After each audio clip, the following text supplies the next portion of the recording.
masuk akhir September ya. Ya, Terus ini sebentar lagi akhir tahun. sebentar lagi akhir tahun nih Kak. Terus pergantian tahun dan kita masuk ke masa-masa pelaporan SPT tahunan. Ya, kegiatan rutin kita setiap tahun gitu. Ya. Jadi ini kan sudah masuk di bulan September ya Kak ya. September, Oktober, November, Desember, dan nanti Januari kita sudah mulai melakukan pelaporan SPT tahunan. Nah, jadi mungkin ini buat kawan pajak ya Kak ya. Buat kawan pajak, karena kenapa? Nantinya itu untuk pelaporan SPT tahunan akan dilakukan via Cortex Kak. Beda ya, udah nggak lewat DJP jadi online sudah nggak pakai DJP online lagi. Jadi ada aplikasi baru yaitu Cortex. Jadi nanti untuk pelaporan SPT tahunan juga akan lewat Cortex, baik orang pribadi maupun badan ya Kak Agung. Ya. Jadi mungkin kalau untuk wajib pajak sudah melakukan aktivasi mungkin ya, udah melakukan aktivasi mungkin beberapa ya Kak ya, beberapa wajib pajak yang sudah melakukan aktivasi kemungkinan sudah tahu gambarannya gimana sih cara untuk melaporkan SPT tahunan nantinya di awal tahun 2026. Ya mungkin secara umum sudah tahu lah ya kayak harus mengakses menu yang mana, terus langkah-langkah yang secara umum aja lah gitu. Ya.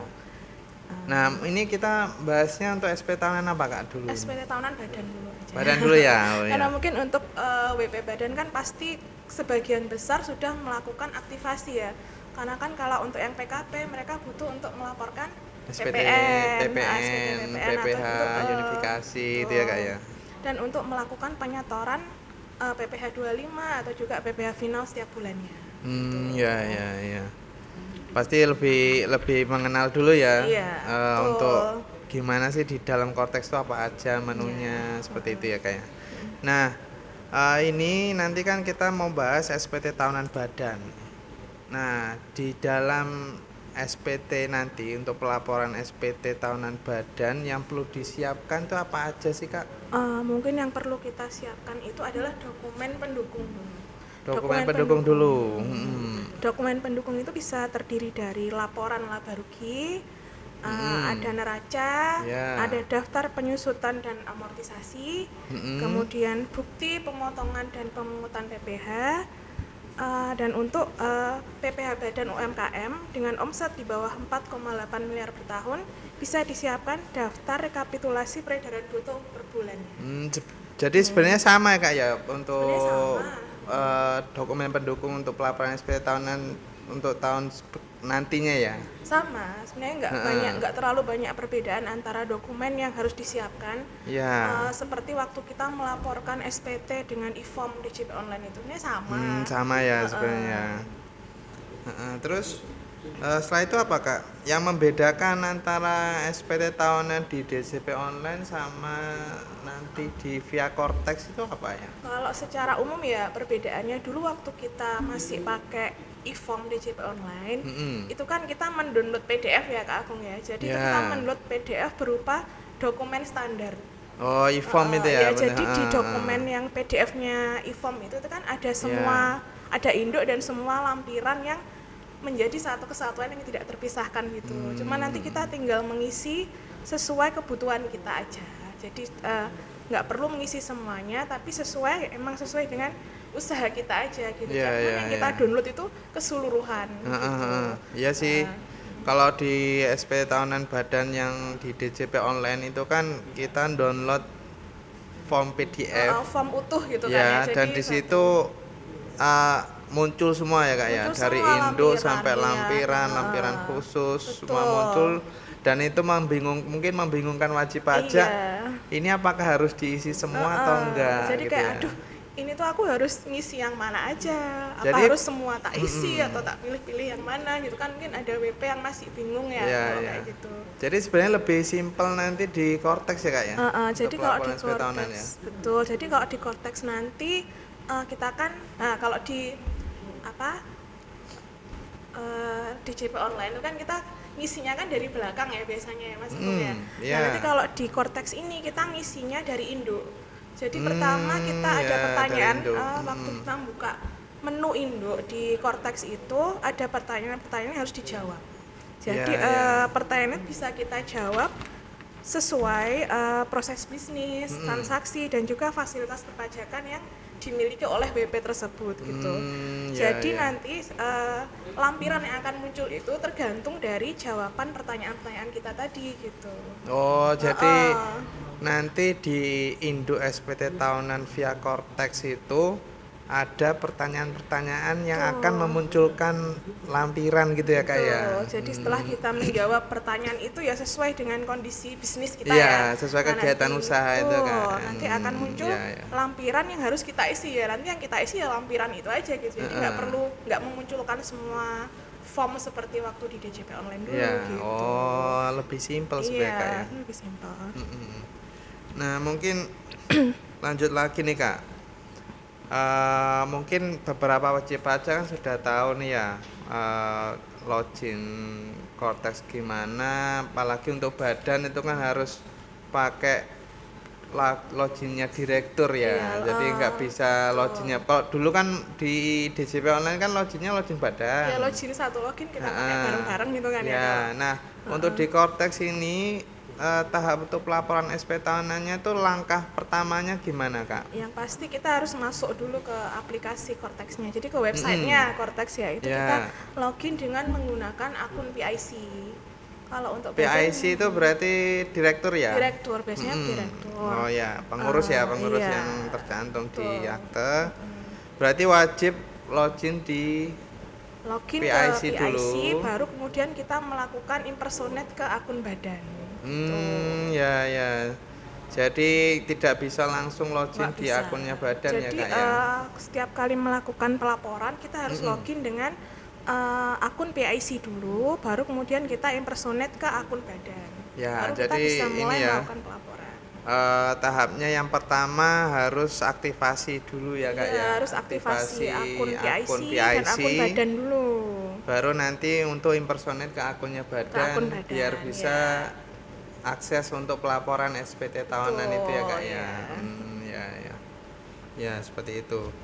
Nah, jadi misal nih wajib pajak sudah melakukan aktivasi, kemudian sudah impersonate ke badannya. Nah, untuk nanti cara akses di pelaporan SPT tahunannya itu gimana Kak? Apakah nanti ada menunya sendiri atau nanti download kayak dulu yang di DJP online itu pakai e-form? Gimana nanti Kak? kita langsung mengisi di website itu. Kita nggak perlu mendownload lampiran PDF seperti waktu pakai DJP online dulu. Kita bisa mengakses di menu surat pemberitahuan. Di yang surat di atas pemberitahuan. itu kan ada menu surat pemberitahuan. Kemudian kita pilih surat pemberitahuan lagi, terus buat konsep SPT dan kita pilih jenis SPT-nya yaitu SPT tahunan badan untuk 1 tahun pajak. Ya, berarti di website yang sama ya, jadi tetap di Cortex itu. Jadi ada menunya nanti surat pemberitahuan. Jadi tinggal kita pilih aja, terus kita pilih buat konsep SPT. Setelah kita klik menu itu, tinggal kita pilih SPT jenis SPT-nya SPT tahunan badan untuk 1 tahun pajak. Gitu. Berarti sebenarnya sama kayak untuk pelaporan SPT PPN, sama PPH unifikasi kan itu ya. Jadi satu menu itu ya. Iya, cuman tinggal kita pilih jenis SPT-nya ada pilihan aja, jenis SPT-nya di situ ya. Sebenarnya lebih memudahkan juga Kak. Lebih memudahkan sebenarnya. Jadi kan kalau dulu waktu di DJP online kan terpisah ya Kak ya. Terpisah, apalagi di situ nanti ada pilihan yang e-filing, ada e-filing kan, ada yang e-filing tuh apa aja, e-form apa aja, terus belum dan yang kadang khusus yang e-bupot itu kan beda lagi kan ya. Beda lagi, tertukar-tukar gitu loh seringnya wajib pajak itu. Kalau ini kan langsung terpusat di satu SPT tahunan, tinggal kita mau lapor SPT jenis apa gitu. Ya. Jadi lebih enak sih. Nah, terus tadi sudah tahu nih Kak ya, gimana sih cara buat SPT tahunan di Cortex itu. Jadi yang pertama kan kita nanti kan setelah login, setelah masuk di SPT tahunan badan itu, nah di situ nanti yang wajib diisi terlebih dahulu apa aja, Kak? Yang wajib kita lakukan terlebih dahulu tuh tentu saja menjawab pertanyaan yang ada di form Indo tadi. Oh, di form Indonya tadi ya, Kak ya. Pertanyaan yang terkait dengan proses bisnis, transaksi, juga fasilitas perpajakan yang dimiliki oleh WP. Dan juga mungkin ada pertanyaan terkait metode pembukuan atau pencatatan oleh WP ya. Jadi kan nanti lampirannya bisa menyesuaikan gitu. Jadi di situ pertanyaannya itu apakah jawab ya tidak atau pertanyaan apa terus kita harus jawab apa gitu gimana Kak? Cuman milih ya tidak aja gitu. Jadi milih aja. Milih ya. Jadi nanti ada pertanyaan yang muncul di situ jawabannya hanya pilihannya ya atau tidak Kak ya. Misalkan terkait pembukuan atau pencatatan, mungkin nanti ada pertanyaan apakah omset Anda melebihi 4,8 miliar dalam setahun gitu loh. Kalau kita pilih ya berarti kan kita termasuk kategori UMKM. Kalau tidak berarti kan kita sudah WP yang melakukan pembukuan gitu. Itu contoh aja gambarannya aja. Makanya gambarannya gitu. Seperti itu ya Kak ya.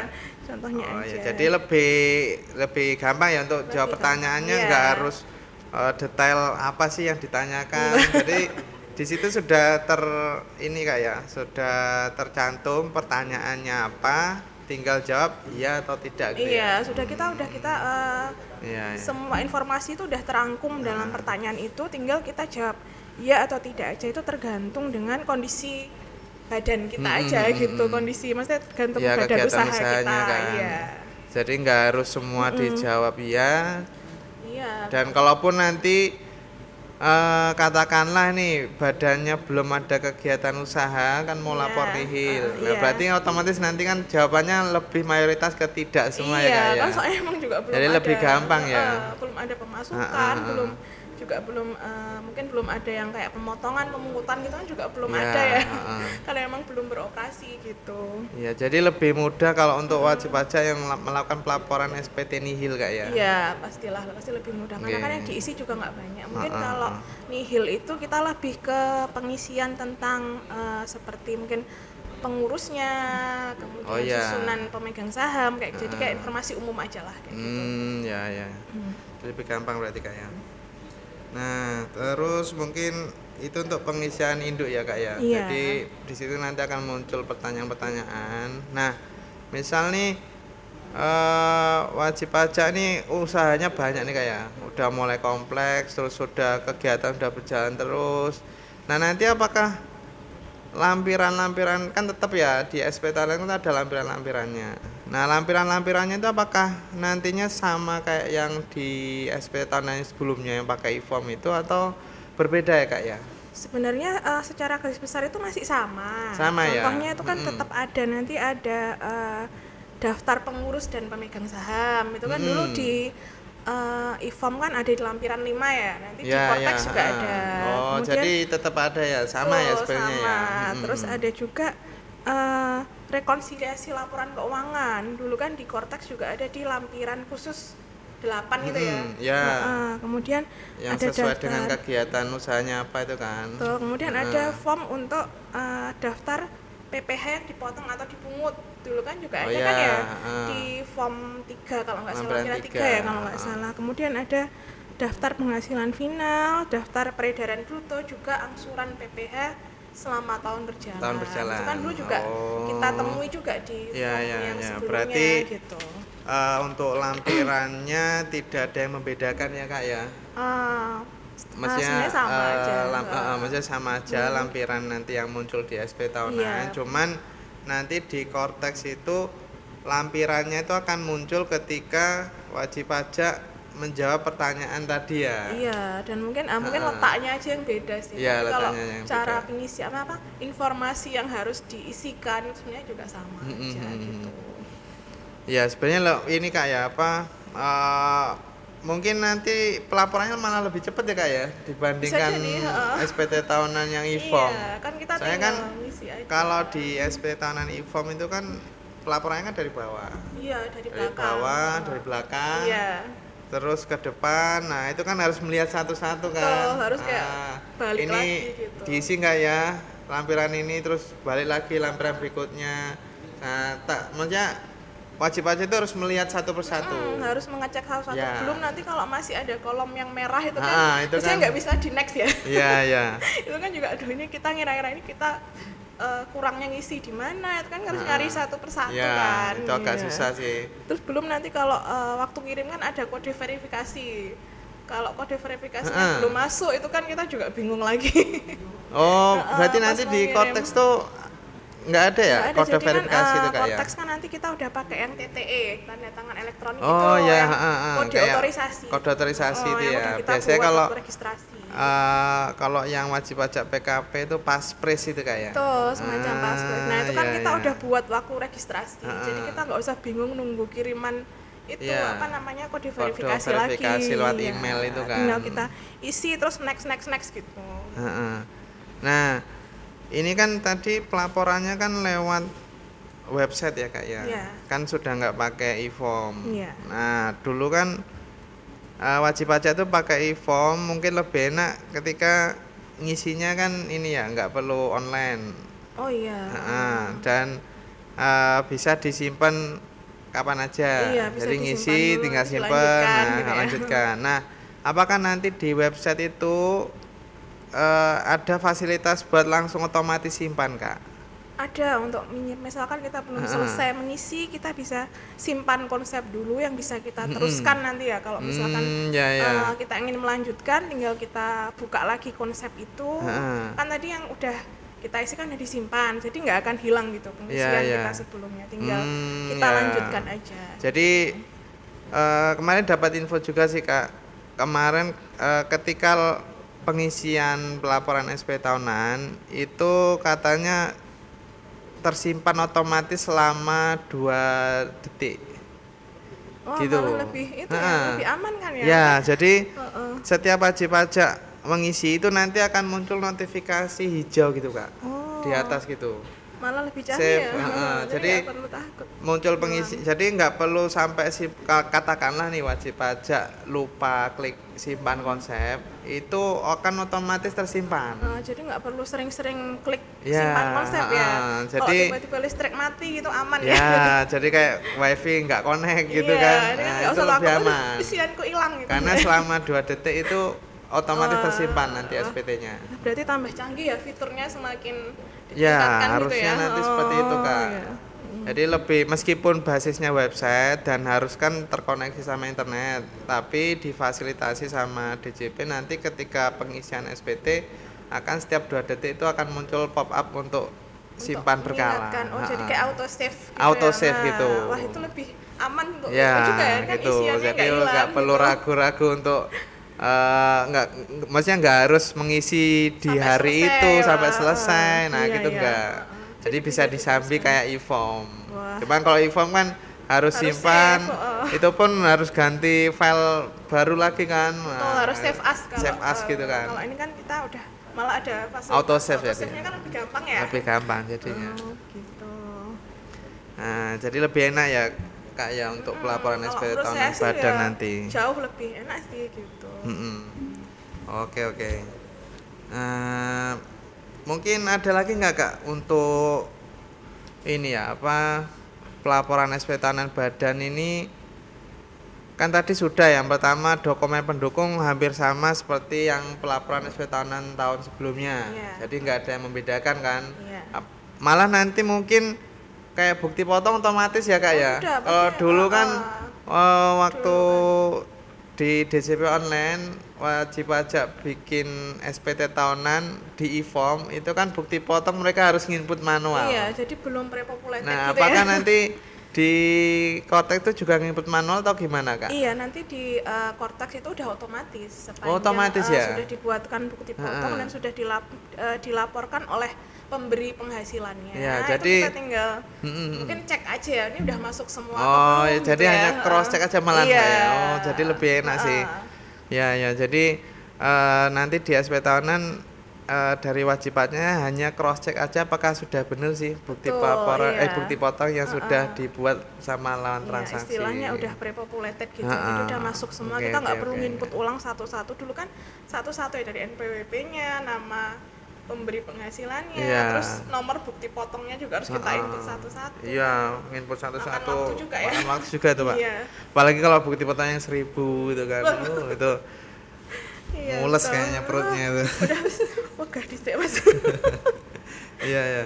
Jadi tadi mungkin di tahap terakhir waktu pelaporan SPT kayak. Jadi pelaporan SPT tahunan Badan Via Cortex itu sudah tidak pakai itu ya, apa kode verifikasi ya. Jadi kan langsung kita masukkan pakainya paspres, paspres ya, kode otorisasi. Tinggal nanti kalau misal kurang bayar kan otomatis terbit billing. Nanti kalau emang hasil penghitungan dari SPT tahunannya itu ternyata menyatakan kurang bayar, nanti billingnya itu akan otomatis terdownload. Ya. Dan nanti setelah kita bayarkan billing itu, nanti SPT itu akan otomatis terlapor ya Mas ya. Ya. Kalau dulu kan di farm kan masukin NTPN dulu. Masukin NTPN dulu kayak. Jadi kita bikin billingnya terpisah. Bikin billing manual dulu terpisah dari SPT.